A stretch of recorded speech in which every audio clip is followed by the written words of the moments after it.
čaute moji trvají priaznivci, to som ja, Maxwell TV a je tu konečne po dlhšom čase vyhodnotenie súťaže, lebo nebol čas na to, že to stihli do termínu, ktorý bol u Čerinova dve deti.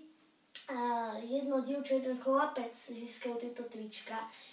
A ja by som navrhol, aby sme to tak nedetelovali, tak poďme už rovno k tomu vyhodnocovaniu a keďže dáme mal prednosť, tak povieme prvé meno víťazky.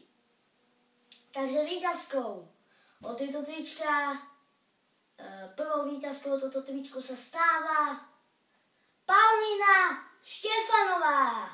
Paulína, tak gratulujeme. Paulína Štefanová to teda vyhráva do nitrianskeho Právna. A druhé meno, to chlapčanské, znie takto. Alex Janoš do Bratislavy, takže opäť gratulujeme Alexovi za to, že poslal fotku a aj vyhral tieto trička.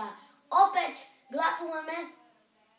No a ešte jedna taká krátka informácia, že ako ste si mohli všimnúť tento plagát, pretože pripravujeme talk show Maxwell TV spolu s youtubermi, ako vidíte, a bude to teda topka, budete ju môcť vidieť na mojom kanáli a teda zatiaľ čaute.